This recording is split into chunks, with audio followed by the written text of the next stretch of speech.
Selamat pagi, Bapak, Ibu, Saudara sekalian yang kami kasih dalam Tuhan Yesus Kristus. Selamat berjumpa kembali dengan kami dari Restoration Christian Church di Los Angeles. Saya Harili, Gembala Sidang. Hari ini, hari Minggu tanggal 6 April tahun 2025, kita akan membahas sebuah topik yang saya beri judul Think Differently. Berpikir secara berbeda. Yang akan kita ambil dari Filipi 3 ayat 7 sampai dengan 14. Kita awali dengan doa. Tuhan Yesus, kami terima kasih berbicara kepada kami melalui kitab Filipi pasal ketiga ayat 7 sampai 14 ini. Tuhan Yesus, berikan kami pencerahan sehingga kami mengerti maksud dan rencanamu di dalam kehidupan kami, sehingga kami dapat berjalan seiring dengan kehendak-Mu dan berada di tempat di mana Engkau inginkan kami berada. Menyambut kebenaran firman-Mu dengan hati penuh dengan ucapan syukur dan terima kasih. Bantu kami menjadi pelaku yang aktif yang memerdekakan kami. Haleluya. Amin. Baik, Bapak Ibu Saudara sekalian, mari kita buka Alkitab kita kepada kitab Filipi pasal yang ketiga ayat 7 sampai dengan ayat 14. Filipi 3 ayat 7 sampai 14. Tetapi apa yang dahulu dahulu merupakan keuntungan bagiku, sekarang kuanggap rugi karena Kristus. Malahan segala sesuatu kuanggap rugi karena pengenalan akan Kristus Yesus Tuhanku lebih mulia daripada semuanya. Oleh karena dialah aku telah melepaskan semuanya itu dan menganggapnya sampah supaya aku memperoleh Kristus dan berada di dalam Dia bukan dengan kebenaranku sendiri karena mentaati hukum Taurat, melainkan dengan kebenaran karena kepercayaan kepada Kristus, yaitu kebenaran yang Allah anugerahkan berdasarkan kepercayaan dari iman. Ayat 10. Yang ku kehendaki ialah mengenal Dia dan kuasa kebangkitannya dan persekutuan dalam penderitaannya, di mana aku, Paulus, menjadi serupa dengan dia dalam kematiannya. 11. Supaya aku akhirnya beroleh kebangkitan dari antara orang mati. Bukan seolah-olah aku telah memperoleh hal ini atau telah sempurna, melainkan aku mengejarnya. Dia berusaha mati-matian ini, mengejarnya. Kalau aku dapat juga menangkapnya, karena aku pun telah ditangkap oleh Kristus Yesus. 13. Saudara-saudara, aku sendiri tidak menganggap bahwa aku telah menangkapnya, tetapi inilah yang kulakukan. Aku melupakan apa yang telah di belakangku dan mengarahkan diri kepada apa yang di hadapanku dan berlari-lari kepada tujuan untuk memperoleh hadiah, yaitu panggilan surgawi dari Allah dalam Kristus Yesus. Amin. Nah, saya akan mulai terlebih dahulu dengan sebuah ilustrasi. Seorang pria berpergian di Kanada pada suatu musim semi ketika es dan salju yang mulai meleleh membuatnya hampir tidak mungkin mengendarai mobil lebih jauh lagi. Ia sampai pada persimpangan jalan dan melihat tanda tertuliskan, hati-hati dalam memilih jejak roda. Kemana mau diarahkan mobil ini? Ya, karena salju mulai mencair, membentuk lumpur. Anda akan berada di jalur yang penuh tantangan ini sejauh 40 kilometer.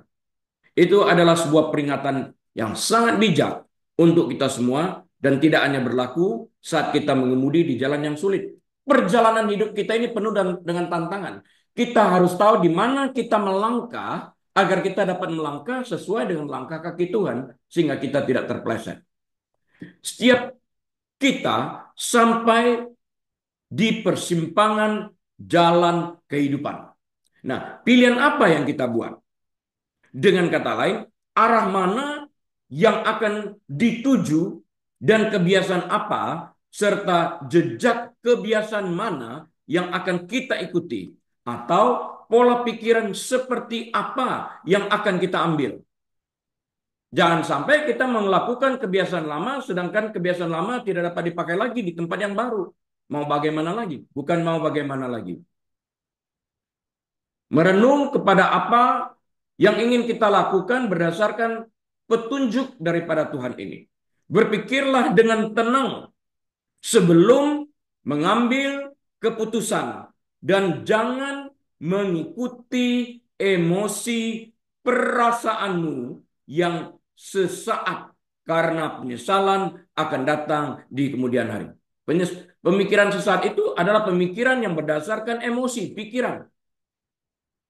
Lakukan sekarang, setelah itu menyesal.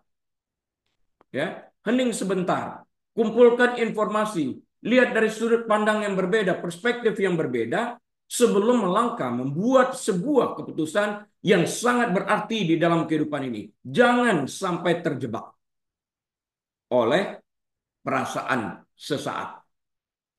Kebiasaan, Bapak Ibu Saudara sekalian, adalah pola yang kita ikuti secara konsisten. Orang bertobat, nggak bertobat, kita bisa lihat dari polanya. Karena itu Alkitab berkata, hasilkanlah buah yang sesuai dengan pertobatan. Kalau tidak terjadi, pola itu masih ada, pola lama. Pertobatan itu adalah buah yang tetap, persisten, konsisten, bukan sesekali. Sambil berdosa, sambil berdoa, bukan sambil berdosa, maaf. Sambil berdoa, kita perlu menelaah kebiasaan yang kita ambil. Apakah kebiasaan kita itu sekedar jejak rutinitas kita? Ataukah kebiasaan ini berpusat pada sikap emosi dalam mengambil keputusan? Jika emosi kita lebih cepat daripada logika yang Tuhan berikan kepada kita, kita berada dalam keadaan bahaya. Karena kita tidak memutuskan berdasarkan akal sehat lagi, tapi berdasarkan perasaan yang mengontrol kita. Atau akankah kebiasaan itu menjadi kebiasaan yang penuh anugerah dengan bergantung sepenuhnya kepada Tuhan? Paulus mengandaikan perjalanan hidupnya seperti sebuah perlombaan. Ia tahu bahwa satu-satunya cara untuk tetap tinggal dalam perlombaan adalah dengan melatih tubuhnya dan menguasainya.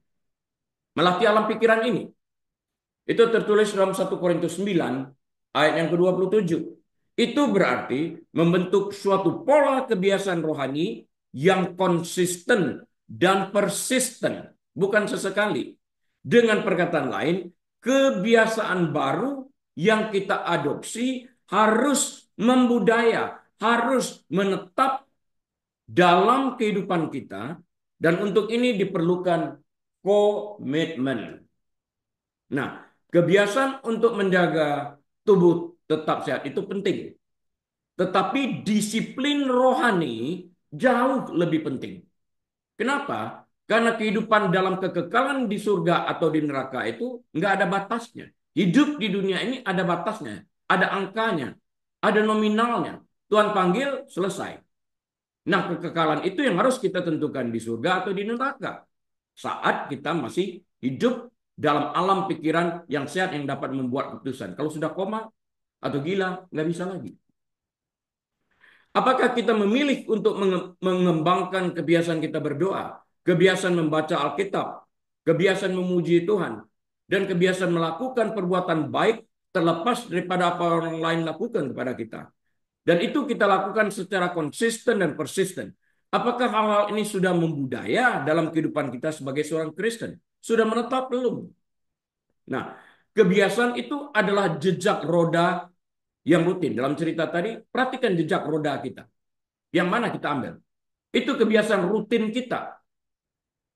Namun, disiplin rohani yang baik dapat mengubah jejak roda yang selama ini kita lakukan diganti menjadi sesuatu yang baru atas petunjuk Tuhan, menjadi kebiasaan yang penuh dengan anugerah yang berasal dari Tuhan itu sendiri. Nah, pada mulanya kita membentuk kebiasaan.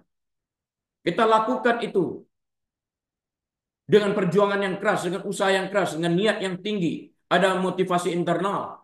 Jadi pada mulanya kita membentuk kebiasaan secara persisten dan konsisten, tetapi setelah itu terbentuk, akhirnya kebiasaan yang telah terbentuk inilah yang membentuk kita, karena kita diam di dalam apa yang menjadi kebiasaan yang baru ini, yang baik, jangan yang buruk. Nah, untuk ini awalnya dibutuhkan perubahan pola berpikir. Mana yang kemarin tidak dapat dipakai untuk mana hari ini, busuk. Strategi yang tahun lalu tidak dapat dipakai untuk tahun ini. Pola berpikir ini harus diganti. Karena itu Paulus tadi mengatakan, aku meninggalkan, aku melupakan. Maksudnya itu adalah melupakan, manusia nggak bisa lupakan kejadian. Yang ada itu adalah kita memandang kejadian yang lampau itu dengan informasi baru, perspektif baru, pola pandang baru, sudut pandang baru.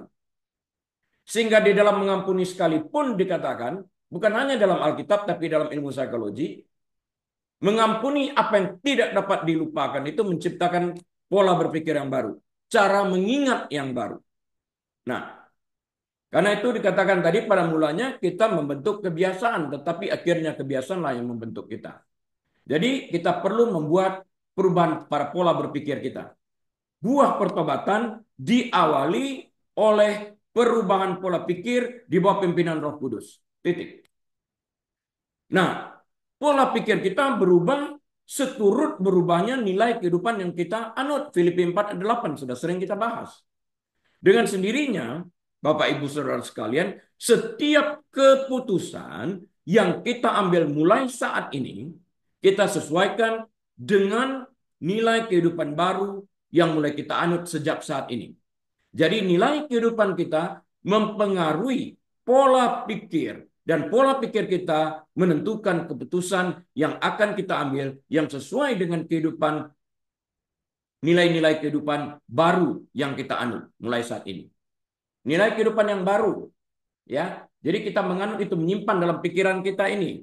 Ini yang akan membantu kita dalam membuat keputusan, ya. Karena itu semuanya sekarang bergantung kepada nilai kehidupan yang kita anut. Dengan demikian hidup kita berubah seiring dengan berubahnya sikap kita. Sedangkan sikap kita berubah berdasarkan nilai kehidupan yang kita anut. Think differently, behave differently, live differently, act differently. Berpikir berbeda, bersikap berbeda, hidup berbeda, berperilaku berbeda. Semuanya dimulai dari pola berpikir yang kita ubah. Ya. Sekali lagi, dengan demikian hidup kita ini berubah seiring dengan berubahnya sikap kita, sedangkan sikap kita berubah berdasarkan kehidupan yang kita anut. Sedangkan sikap itu sendiri berubah pada saat pola pikir kita ubah. Kita ganti.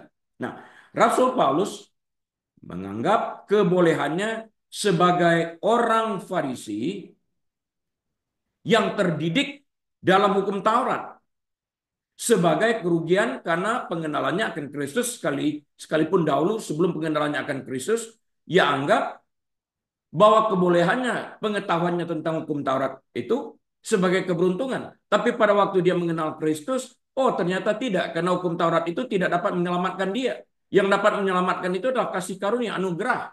Hukum Taurat itu hanya mengingatkan kita bahwa kita adalah lawbreaker. Kita melanggar hukum. Hukum itu, nah hukum Taurat ini mengingatkan kita dan mengatakan bahwa setiap pelanggaran itu harus ada konsekuensinya. Kita akan dihukum sesuai dengan pelanggaran kita.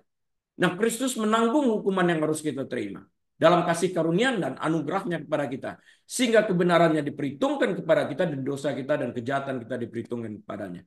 Rasul Paulus mengerti akan hal ini. Karena itulah dianggap pengetahuan di masa lampau ini sampah nih, setelah aku mengenal pengetahuan yang baru. Karena itu nilai ini harus disesuaikan dan bertindak sesuai dengan nilai yang baru ini. Nah, dengan demikian terjadilah sebuah pergeseran drastis tentang apa yang Rasul Paulus percayai sebelum dan setelah ia mengenal Kristus. Perubahan sikap Paulus ini disebabkan karena perubahan nilai kehidupan yang dianutnya, seperti barusan saya jelaskan, ketika ia mengenal Kristus. Hidup Rasul Paulus berubah seiring dengan berubahnya nilai kehidupannya yang membawa perubahan drastis tentang bagaimana ia menyikapi hidup ini.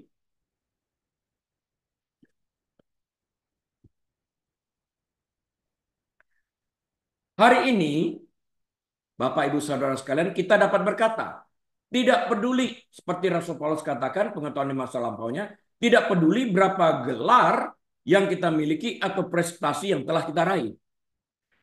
Prestasi kemanusiaan yang banyak ini yang merupakan faktor eksternal akan menjadi tidak penting jika dibandingkan dengan hubungan kita dengan Kristus. Penting, penting sesaat saat kita berada di dunia ini. Setelah itu tidak. Selama kita masih bekerja, seorang presiden direktur dihormati, dihargai. Pada waktu dia sudah tua renta dan sudah tidak bekerja di sana lagi, nggak ada lagi itu, dilupakan orang. Direktur baru yang ada di sana. Ya, semua yang kita miliki di dunia ini akan menjadi sia-sia tanpa Kristus dalam kehidupan kita. Karena suatu saat langit dan bumi akan berlalu, namun Kristus dan firman-Nya kekal selamanya. Gelar direktur, presiden direktur, CEO, dokter, lawyer, hilang. Saat kita berhenti bekerja, selesai. Perbedaan antara keuntungan dan kerugian sangat jelas. Prestasi Paulus sebagai manusia, bahkan dalam bidang agama, dalam bidang hukum Taurat, tidak ada nilainya dibandingkan dengan keagungan pengenalan akan Yesus. Dia di bawah pimpinan Gamaliel, rabi yang terkenal pada zamannya. Katakanlah profesor yang sangat terkenal dalam bidang hukum Taurat. Dia mengerti dengan benar, tapi dia buta dalam mengerjakannya. Setelah pengenalan akan Kristus inilah dia melihat kelebihan daripada kasih karunia anugerah ini. Faktanya, Paulus dengan senang hati menukarkannya dengan lebih banyak waktu untuk bersekutu. Dan merindukan pemuridan yang lebih dalam lagi di dalam pengenalan akan kebenaran firman yang abadi ini. Nah, Paulus secara khusus mencatat keuntungan yang diperolehnya semata-mata karena Kristus. Dia katakan, karena Kristus, nggak ada yang lain. Dia menggunakan frasa ini di dalam kitab Filipi pasal yang pertama, ayat 29, dan juga dalam 2 Korintus pasal 12, ayat 10, dan Filemon 1 ayat yang ke-6. Pada saat kita mempelajari Filipi 3 ayat yang ke-8, malahan segala sesuatu kuanggap rugi, kata Rasul Paulus.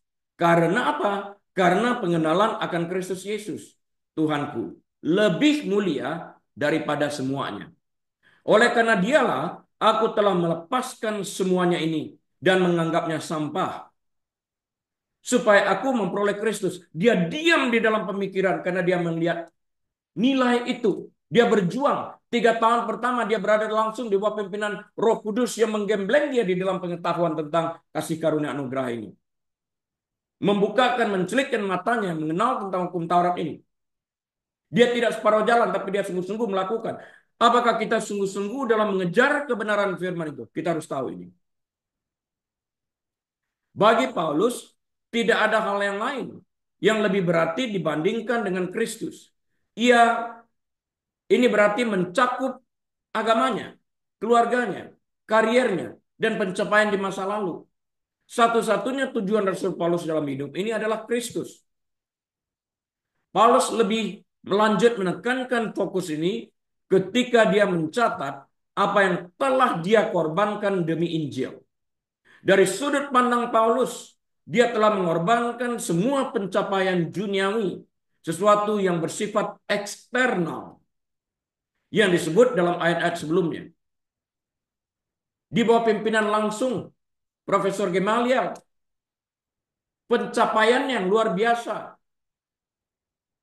Dia bersiap sedia menukarkan ini dengan Kristus.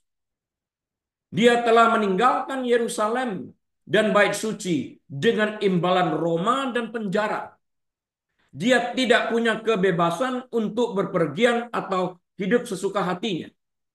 Namun dia menganggap kejayaan dan ketenaran sebelumnya sebagai sampah.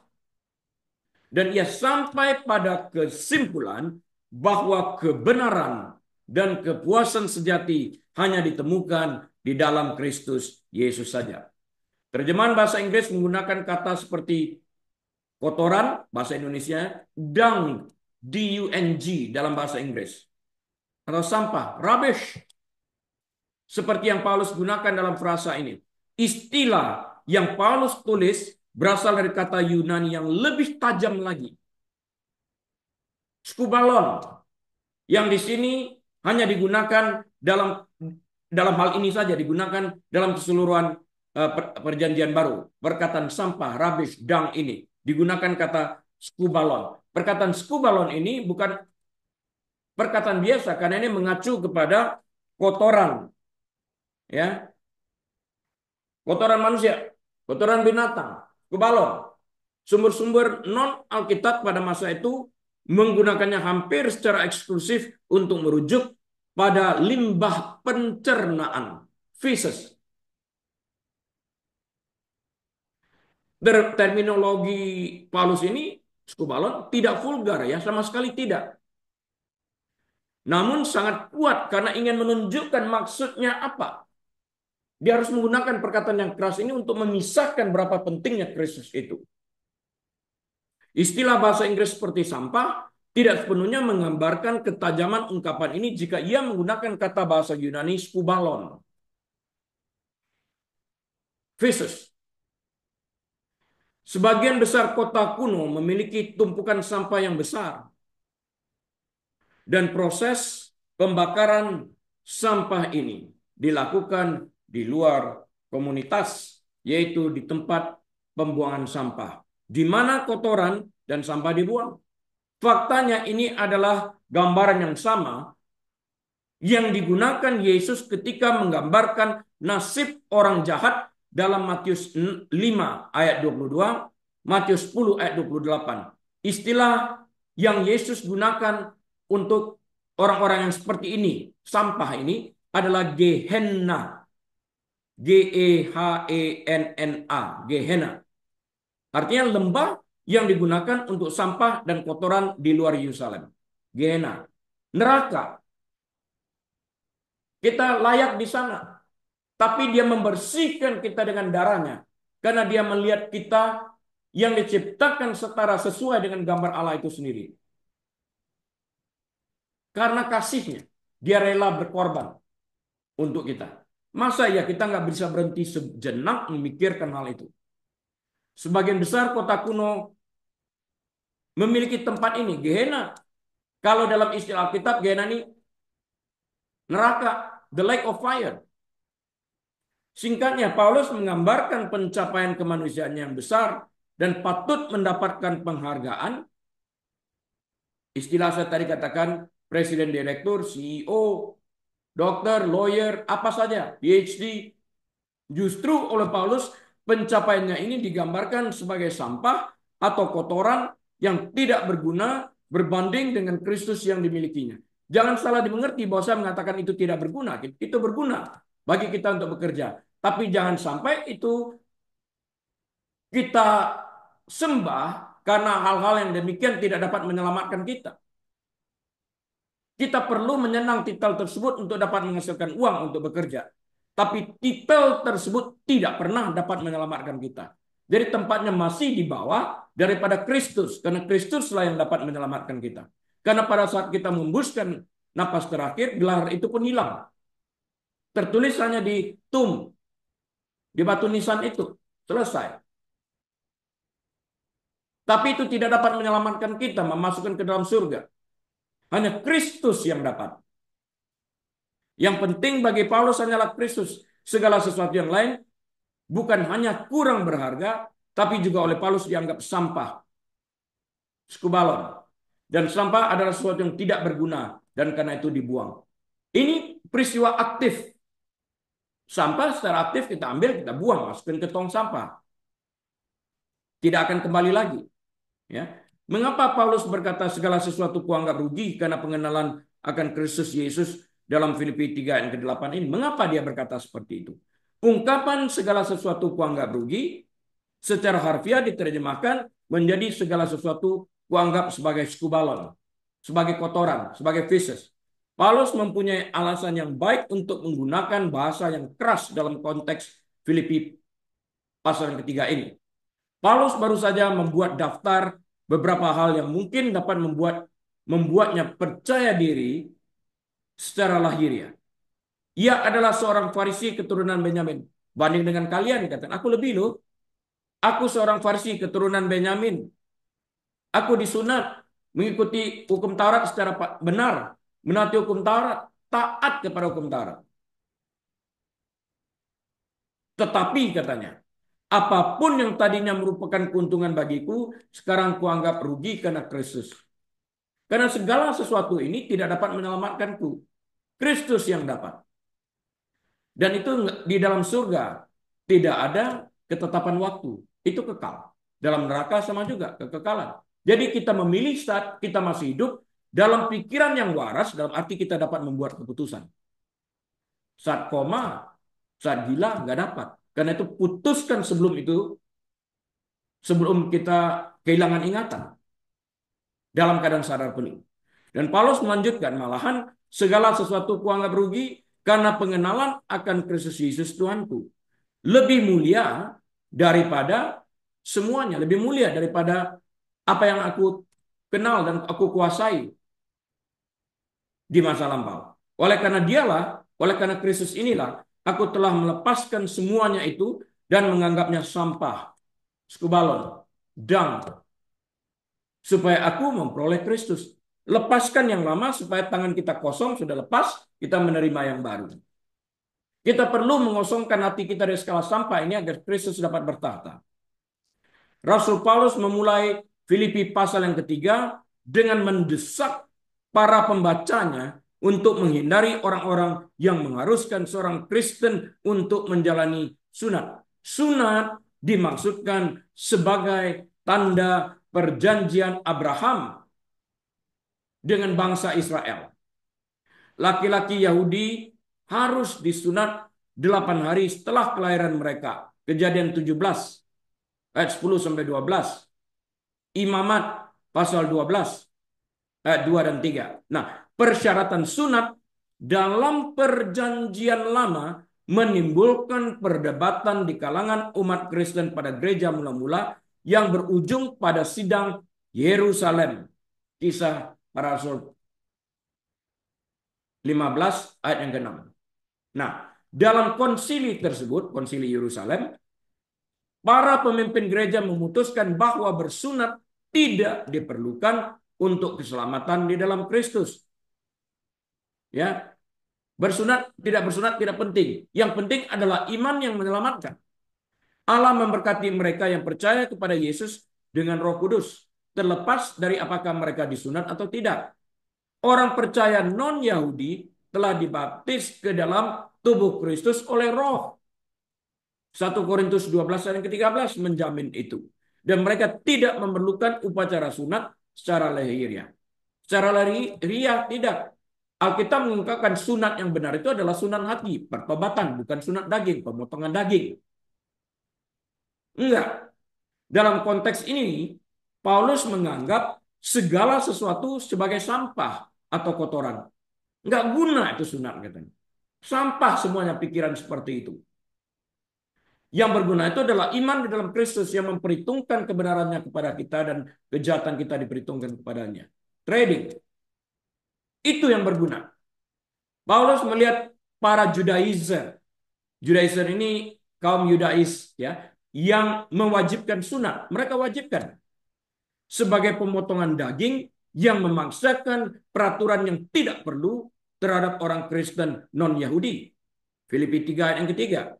Kita tidak, sekali lagi Bapak Ibu Saudara sekalian, kita tidak diselamatkan oleh perbuatan daging. Dan kita hendaknya jangan menaruh kepercayaan pada hal-hal lahiriah. Jika ada orang yang punya alasan untuk bermegah dalam hal daging, itu adalah Paulus. Tadi telah kita lihat daftar. Keturunan dari suku Benyamin. Dia bawa pimpinan Rabi Gamaliel. Orang menguasai Alkitab. Banyak mempersekusi orang-orang Kristen. Dia membanggakan ini sebelum mengenal Kristus. Sampah katanya. Dan dia menggunakan bahasa yang keras. Kubalon. Dia telah mencapai banyak hal sebelum Kristus menemukannya. Dalam perjalanannya ke Damaskus. namun dia menganggap semuanya itu sebagai sampah dan kotoran yang harus dibuang. Dibuang dalam arti kesadaran penuh. Kita lihat sampah kita bau nih dapur, kita harus buang. Secara sadar kita mengambil, mengumpulkannya, membuangnya ke dalam tong sampah. Dan nanti waste management mengangkutnya. Nah, Kristus mengangkut sampah kita itu. Nggak ada lagi, nggak ada bekas lagi. Ya, kulit telur yang kita buang hari ini, besok kita masak telur karena ada lagi. Tapi berbeda kulit telur. Kristus telah membawa pergi dosa-dosa itu, menghapusnya di dalam kuasa darahnya. Dengan senang hati ia menyerahkan penghargaan-penghargaan duniawi yang bersifat eksternal agar ia dapat memperoleh Kristus. Dia mengosongkan tempat itu bagi Kristus dan berada dalam dia bukan dengan kebenarannya sendiri karena mentaati hukum Taurat, melainkan dengan kebenaran karena kepercayaan kepada Kristus, yaitu kebenaran yang Allah anugerahkan berdasarkan kepercayaan. Filipi 3 ayat 8 dan 9.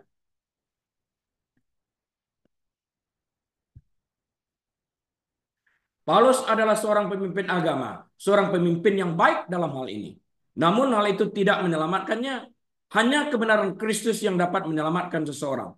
Kebenaran itu dicapai melalui keimanan, iman kita. Bukan melalui silsilah seseorang atau riwayat kerja yang mengesankan atau daftar keturunan karena orang tuanya pendeta. Bukan. Paulus menambahkan lebih lanjut. Jika hukum Taurat dapat menyelamatkan, sia-sia kematian Kristus di kayu salib. Kalau kita ingin melakukan hukum Taurat seperti menyunat, harus lakukan semuanya. Karena kalau tidak, kita mengatakan Kristus tidak berarti bagi kita. Karena kita kembali kepada hukum Taurat, pada Kristus telah menggenapi seluruh hukum Taurat itu. Dan tidak ada satu manusia pun di dunia ini yang sanggup menggenapi hukum Taurat. Yang ada 613 hukum tertulis. 10 perintah Allah aja kita langgar kok. Setiap hari. Paulus melanjutkan dalam Filipi 3 ayat 14 dengan mengatakan bahwa ia, Paulus, berlari-lari, artinya ada urgensi di sana, kepada tujuan untuk memperoleh hadiah, yaitu panggilan surgawi dari Allah dalam Kristus Yesus. Perbuatan-perbuatan yang menghasilkan merasa benar sendiri, wah aku hebat dalam bidang Taurat, Paulus anggap sebagai sampah dan kotoran. Namun perbuatan-perbuatan yang merupakan hasil kebenaran Kristus ia anggap layak untuk diperjuangkan, hasil karena buah yang sesuai dengan pertobatan itu. Kita mengenal orang itu bertobat dari buahnya. Bukan sesekali, tapi yang menetap. Dulu mencuri, sekarang tidak mencuri lagi. Pernah kita bahas. Ya. Jemaat Filipi menjadi orang benar karena iman kepada Yesus Kristus dalam Filipi 1 ayat yang pertama. Paulus menasihati mereka untuk hidup benar sesuai dengan kedudukan mereka di dalam Kristus. Filipi 3, 15 dan 16. Filipi 3, 15 dan 16. Nah, seperti jemaat Filipi, kita tidak bisa mencapai surga dengan usaha kita sendiri. Nggak bisa. Tidak peduli seberapa sering kita pergi ke gereja, berapa banyak harta benda yang telah kita sumbangkan, berapa banyak pelayanan misi yang telah kita lakukan, atau seberapa benar kita meyakini diri kita sendiri. Tanpa iman, saya ulang, tanpa iman kepada Yesus Kristus, hal-hal itu hanyalah sampah dan kotoran yang tidak memberikan faedah sedikit pun kepada kita. Namun orang yang percaya kepada Kristus diciptakan dalam Kristus Yesus untuk melakukan pekerjaan baik. Efesus 2 ayat 10. Periksa ini. Perbuatan baik ini adalah buah pertobatan. Buah pertobatan. Kita berbuat baik karena Kristus yang baik hidup di dalam kehidupan kita dan kita melakukan ini sebagai bukti pertobatan kita. Periksa diri kita. Kita sungguh enggak? Lihat aja waktu kita membaca Alkitab, sungguh enggak kita dalam membaca Alkitab? Atau kita mengerjakan hal yang lain? Sambil-sambilan. Penting. Paulus menasihati mereka untuk hidup benar. Sesuai dengan kedudukan mereka dalam Kristus ini. Ya. Pada saat kita mempelajari Filipi 3 ayat 9, dan berada di dalam dia bukan dengan kebenaranku sendiri, karena mentaati hukum Taurat, melainkan dengan kebenaran karena kepercayaan kepada Kristus, yaitu kebenaran yang Allah anugerahkan berdasarkan kepercayaan, berdasarkan iman. Dalam ayat ini kita menemukan bahwa Paulus ingin mengenal Kristus dan berada di dalam Kristus itu. Kata-kata ini menunjukkan gagasan menerima dan diikut sertakan dalam Yesus. Paulus menyadari bahwa perbuatannya tidak akan pernah cukup untuk menghapus dosa-dosanya. Sebaliknya, dia hanya bisa mengenal Tuhan melalui iman di dalam Kristus. Inilah sebagai alasan Paulus menyebut perbuatan dan ritual sebagai sampah, seperti dalam ayat sebelumnya. Sampah semuanya ini katanya. Hal-hal ini bukan saja tidak dapat menyelamatkan, namun justru dapat menghambat perjalanan kita sebagai Kristus, bersama Kristus. Apapun yang kita andalkan atau kita banggakan melebihi Kristus merupakan penghalang bagi persekutuan kita dengannya. Berapa waktu yang dihabiskan oleh Rasul Paulus dia mengenang itu kembali untuk belajar di bawah kaki Gamaliel? Berapa banyak waktu yang dipergunakannya? Ternyata itu nggak berguna. Karena itu dia berusaha lebih keras lagi untuk mengerti siapa Kristus itu. Dan keuntungan apa yang dapat diperoleh di dalam Kristus itu. Cobalah kita tuliskan daftar itu. Keuntungan apa sih yang aku peroleh di dalam Kristus? Maka kita akan lebih serius kepada Kristus ini. Bukan asal-asalan. Sambil lewat. Faktanya, bagian kedua ayat ini mencatat 2 kali peringatan pentingnya iman. Ya, hanya iman yang dapat menjadikan kita benar di hadapan Allah, bukan perbuatan. Efesus 2:8-9. Juga Kristus memberi Paulus imannya dan imannya bergantung sepenuhnya kepada Tuhan. Ingat, Christ is the author and finisher of our faith. Christ is the author and finisher of our faith. Kristus yang memberikan iman dan menyempurnakan iman itu. Paulus tidak melihat sumber keselamatan lain selain Yesus.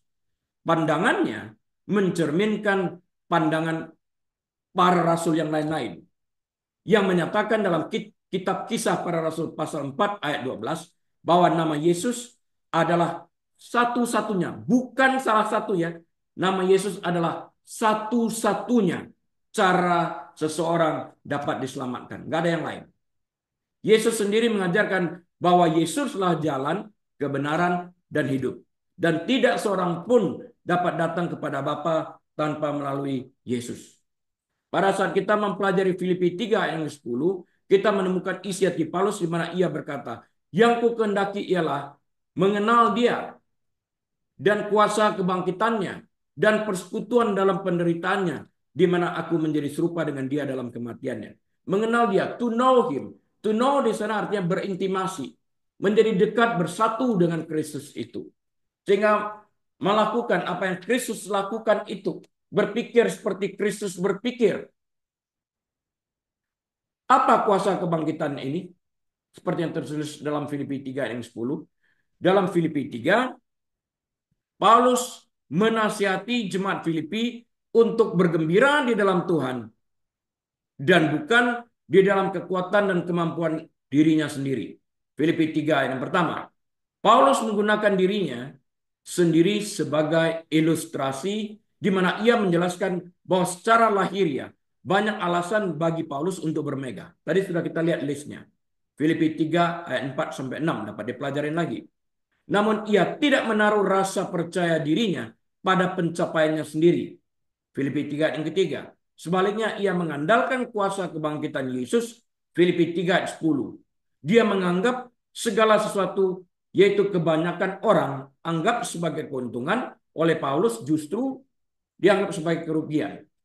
Filipi 3 ayat 7. Pengenalannya, titelnya, tentang keahliannya dalam hukum Taurat tidak dapat membangkitkannya pada akhir zaman. Nggak dapat. Yang dapat membangkitkannya itu adalah imannya kepada Yesus. Titel saya tidak dapat membangkitkan saya pada akhir zaman. Yang dapat membangkitkan saya adalah iman saya kepada Kristus itu. Karena itu iman kepada Kristus ini rankingnya jauh di atas daripada titel ini. Itu sama yang lain itu. Bukan berarti tidak perlu sekolah. Tuhan mengatakan tanpa pengetahuan umatku binasa. Kita perlu pengetahuan. Bukan hanya tentang Tuhan, tapi pengetahuan yang lain-lain. Supaya kita tidak tersesat. Supaya kita dapat berpikir dengan menggunakan logika yang diberikan kepada kita dan menghasilkan uang. Tapi bukan itu yang terpenting. Kalau kita menjadi kaya raya saat kita mati pun kekayaan itu tidak selembar uang pun kita bawa untuk menebus dosa kita. Uang itu tidak dapat membeli surga. Uang itu penting untuk hidup. Tetapi tidak menyelamatkan. Karena itu rankingnya Kristus tetap lebih tinggi. Ya. Hanya Kristus yang berharga bagi Paulus. Paulus menemukan keyakinan dan sukacitanya di dalam Tuhan. Dan dia memandang kuasa kebangkitan Yesus. Yang kukendaki ialah mengenal dia dan kuasa kebangkitannya. Ini yang dapat membangkitkan dia. Dan persekutuan dalam penderitaannya. Di mana aku menjadi serupa dengan dia dalam kematiannya. Jadi ia mengatakan daripada menaruh percaya pada hal-hal lahiriah, Paulus lebih percaya pada pekerjaan yang telah dilakukan Allah dalam kehidupannya untuk membuat Paulus menjadi orang benar. Bukan karena melakukan hukum Taurat. Tetapi karena iman di dalam Yesus Kristus. Filipi 3:9. Bahkan Musa sekalipun membutuhkan iman kepada Yahweh itu. Ya. Paulus tahu bahwa kebenaran sejati tidak datang dari perbuatan, melainkan dari kepercayaan kepada Yesus. Di Mount of Transfiguration kita lihat, Petrus melihat, Yohanes melihat, Yesus, ada Musa di sana, ada Abraham. Mereka bercakap-cakap. Iman ini. Ya. Paulus menganggap pencapaian pribadinya bukan apa-apa. Ia sangat mementingkan fakta-fakta bahwa oleh kasih karunia Allah, ia, Paulus telah memperoleh Kristus. Karena kasih Allah ini tadi anugerah. Dan kebenaran Injil diperolehnya. Paulus ditemukan di dalam Kristus. Dan ia mengenal Kristus dan kuasa kebangkitannya. Paulus bahkan ingin memiliki persekutuan dalam penderitaan Kristus, di mana ia menjadi serupa dengan Kristus dalam kematiannya. Artinya Paulus menemukan arti dalam penderitaan Kristus yang membawanya kepada kematian demi umat manusia yang percaya kepadanya. Paulus mematikan dagingnya.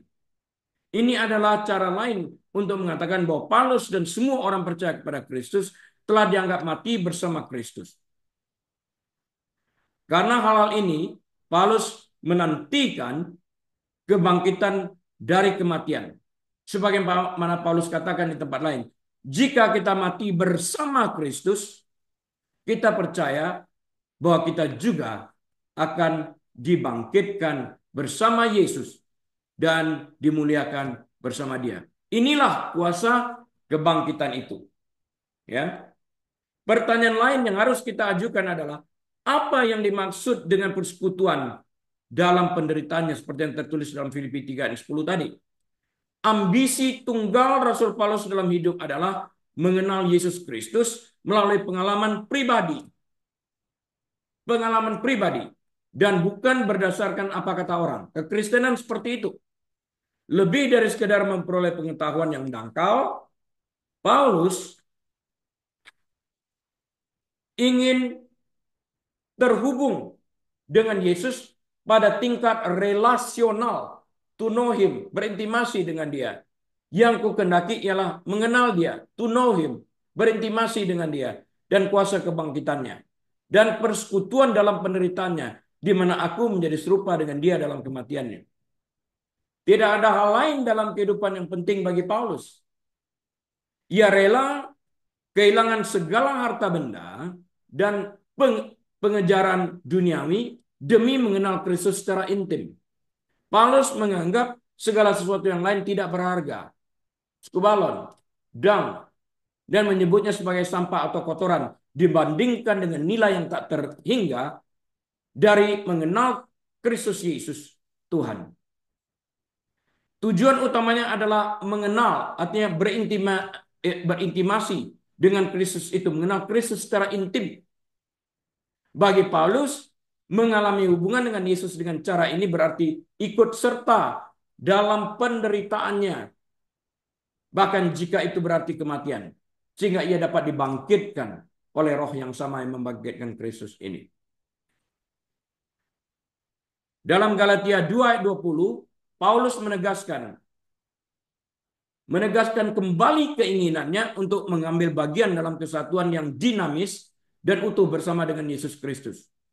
Ia mengatakan dalam Galatia 2 ayat 20 ini, namun aku hidup, aku Paulus hidup, tetapi bukan lagi aku sendiri yang hidup, melainkan Kristus yang hidup di dalam aku. Dan hidupku yang kuhidupi sekarang di dalam dagingku ini adalah hidup oleh iman dalam Anak Allah yang telah mengasihi aku dan menyerahkan dirinya untuk aku. Aku hidup, tapi bukan aku sendiri hidup, tapi aku hidup karena Anak Allah ini sendiri. Ya, hidup yang kuhidupi sekarang di dalam daging adalah hidup oleh iman dalam Anak Allah, yaitu Yesus Kristus, yang telah mengasihi aku dan menyerahkan dirinya untuk aku. Dia mengerti secara dalam. Paulus mengajarkan kepada orang-orang percaya bahwa sebab sama seperti kami mendapat bagian berlimpah-limpah dalam kesengsaraan Kristus, dia membuat list itu berapa kali ia menderita, dirajam, dan sebagainya itu dirampok. Demikian pula oleh Kristus kami menerima penghiburan berlimpah-limpah. Jika kami menderita, hal itu menjadi penghiburan dan keselamatan kamu. Jika kami dihibur, maka itu adalah untuk penghiburan kamu. Sehingga kamu beroleh kekuatan untuk dengan sabar menderita kesengsaraan yang sama seperti yang kami derita juga. 2 Korintus 1 ayat 5-6. Ya. Partisipasi di dalam Kristus itu. Dalam Filipi 2 ayat 5-11, Paulus menyuruh orang percaya untuk mempunyai sikap atau pola pikir yang sama dengan Kristus. Persiapan kita menuju surga mencakup menjadi seperti Kristus, menjadi serupa dengan gambarnya. Yesus mewujudkan kerendahan hati dan ketaatan kepada Allah. Ya, saat dia berjalan menuju kematian, via dolorosa, ya, the way of suffering, ke Golgota. Tujuan utama Allah mengutus anaknya adalah untuk menderita dan mati bagi kita untuk membayar upah dosa kita yang percaya kepadanya agar kita dapat diselamatkan. 1 Yohanes 3 ayat 16, 1 Petrus 2 ayat 24, dan 1 Petrus 3 ayat 18. Jika kita tidak berdosa, Yesus nggak usah menderita untuk membayar upah dosa kita. Jadi kita harus mengenal ini, bahwa kedatangannya dalam wujud manusia adalah karena kita dan untuk kita. Dan kematiannya adalah karena kita yang berdosa, mati untuk kita agar kita diselamatkan. Masa ya kita tidak mau membalas kebaikan yang telah diberikan kepada kita ini? Kita nggak bisa secara sempurna membalas itu. Tapi apa yang dapat kita lakukan bagi sesama, bagi Tuhan itu, kita lakukan. Kita tidak boleh kaget ketika menghadapi cobaan dalam hidup ini karena mengikuti Yesus pasti akan membawa kita kepada salib. Pencobaan yang bukan datang akibat kebodohan kita, tapi akibat Injil. Ya, seorang komentator mengatakan kita harus siap untuk dan kita tidak bisa berharap untuk menghindari jalan menuju salib. Ya, ditulis oleh Motyer, The Message of Philippians dari InterVarsity Press tahun 84 halaman 169. Kutipan dari sana. Yesus berkata kepada murid-muridnya dalam Matius 16 ayat 24. Setiap orang yang mau mengikut aku, mau artinya berpilihan, ia harus menyangkal dirinya, memikul salibnya dan mengikut aku. Memikul salib berarti rela menyerahkan hidup bahkan mati demi mengikut Kristus. Yesus tidak melukiskan gambaran yang indah tentang pemuridan. Sebaliknya Yesus berkata dalam Lukas 9 ayat 24-25, karena barang siapa mau menyelamatkan nyawanya, ia akan kehilangan nyawanya. Tetapi barang siapa kehilangan nyawanya karena aku, ia akan menyelamatkannya. Apa gunanya? Apa gunanya? Dengar ini baik-baik. Apa gunanya seseorang memperoleh seluruh dunia, tetapi ia membinasakan atau merugikan dirinya sendiri? Dalam konteks bahasa Inggrisnya, ia kehilangan nyawanya. Summary, kesimpulan saya adalah melihat perubahan drastis yang terjadi di dunia pada hari-hari ini, di mana kejahatan makin bertambah-tambah, di mana orang tidak lagi peduli terhadap sesamanya. Kita tahu bahwa kedatangan Tuhan Yesus sudah semakin dekat. Kita harus meninggalkan pola pikiran lama yang penuh dengan berbagai macam pikiran egois yang menjauhkan kita dari Tuhan itu sendiri. Sebaliknya kita harus secara aktif dan proaktif memilih untuk mendekatkan diri kita kepada Tuhan dengan mengadopsi pola pikiran Kristus, dan itu harus setiap hari. Tepat sebelum Paulus berbicara tentang persekutuan dalam penderitaannya, dia mengatakan bahwa tujuannya adalah untuk mengenal Kristus, berintimasi dengan Kristus, dan kuasa kebangkitannya. Ya, saat kita ikut mengalami kesulitan dan penganiayaan dalam perjalanan kita menuju salib, Yesus adalah rekan kita dalam perjalanan ini. Dia berjanji tidak akan pernah meninggalkan kita sendirian. Kristus adalah juru selamat yang hidup, yang berjanji untuk memberikan kuasa kebangkitannya dan memberi kita kekuatan untuk bertahan dan bahkan menang. Amin. Tuhan, kami berterima kasih untuk kebenaran firman-Mu. Terus Engkau berbicara kepada kami, bantu kami untuk menghasilkan buah yang sesuai dengan pertobatan kami. Jemaat yang dikasihi Tuhan, angkat kedua tangan dan buka pintu hatimu. Tuhan memberkati engkau dan melindungi engkau. Tuhan menyinari engkau dengan wajahnya dan memberkati dan memberi engkau kasih karunia. Tuhan menghadapkan wajahnya kepadamu dan memberi engkau damai sejahtera. Tuhan membuat engkau menjadi kepala, bukan ekor. Tuhan menyebabkan engkau naik dan tidak turun. Engkau diberkati oleh Tuhan saat engkau masuk. Bahkan juga diberkati saat engkau keluar. Diberkati bakulmu, diberkati tempat adonanmu, diberkati kandunganmu, diberkati anak cucumu, diberkati pekerjaanmu, diberkati kesehatanmu. Apapun yang kau kerjakan dengan kedua tanganmu, Tuhan membuat engkau berhasil agar nama Tuhan dimuliakan. Bila kita saat ini boleh membuka lembaran waktu kita dengan hikmat marifat daripada Allah Bapa, damai sejahtera dari Tuhan Yesus Kristus, dalam persekutuan yang manis dan erat bersama dengan Tuhan, Allah Roh Kudus saat ini bahkan sampai selama-lamanya. Yesus Tuhan datang kali keduanya menjemput kita semua yang percaya kepadanya. Semua umat Tuhan menerima berkat berkata, amin. Baik Bapak Ibu Saudara sekalian, atas izin Tuhan, kita akan berjumpa kembali minggu depan. Tuhan Yesus memberkati. Shalom.